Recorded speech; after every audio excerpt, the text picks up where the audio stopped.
Everyone. These are text messages that I sent to Ocean Andrew last night while House Bill 178, the union busting bill, was being listened to. So, before the reading, I sent, "Hello, Representative Andrew. Please consider voting nay on House Bill 178 as Representative Lawley suggested that the legislature may get sued over this bill. Let's try to save conservative dollars from potential lawsuits, please."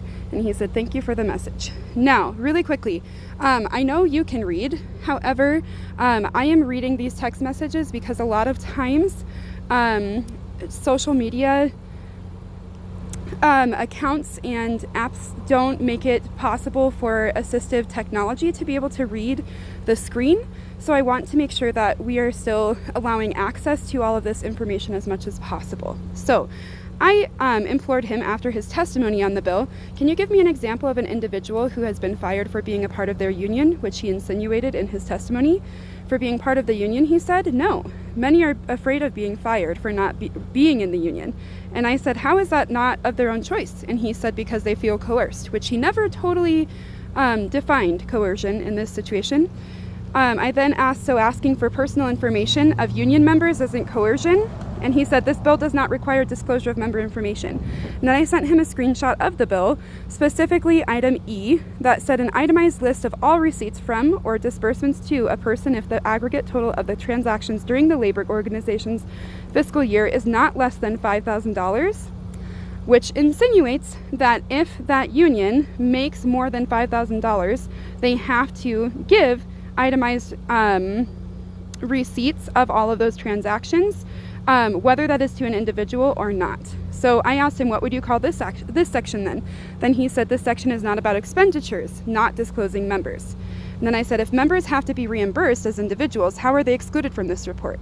Also, the unions in this state that I know of are all member funded and member ran. They are not national unions and actually don't align with any national union platforms either.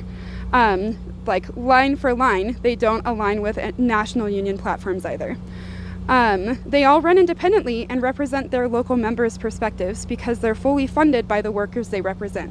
Can you give me an example of a union in the state who doesn't? And he said, "Fair question, I can ask." And I said, "Thank you." He said, "I am for privacy of members. I'm not sure about the example, but I don't think that's the concern." "What's the concern then?" I asked. "People are intimidated into joining and intimidated to not speak their opinion if contrary." And I said, "Is there any evidence of this? I know you said people didn't want to disclose their identities, but could you redact their names and provide their testimony, as has been proven by the Department of Justice, although they did not do a great job?" He said, "These are conversations in various forms over my years as a legislator. I had lunch with a teacher just this week who confirmed this." And I asked, "Are there any documented cases of HR complaints or any lawsuits that have been filed that are public record over this issue?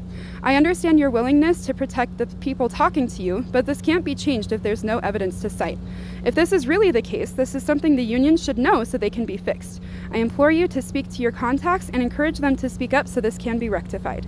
That kind of coercive behavior isn't supported by any union to my knowledge." And he said, "I would hope it isn't supported." And I said, "So is there evidence that this behavior has been warranted?" And he said, "I have enough for me to know, but not enough for you without breaking trust. Sorry. The experience is shared with many other legislators as well." And I say, "So why haven't they spoken up? Are there other legislators who would be willing to comment on this? Or could you point me in the direction of any?" And he said, "Probably, but unfortunately, I don't think you'll get the direct quote you are looking for. I'm just trying to represent my constituents." And I said, "Thank you for your time." And he said, "Anytime." So, no actual evidence of any of this happening. Interesting.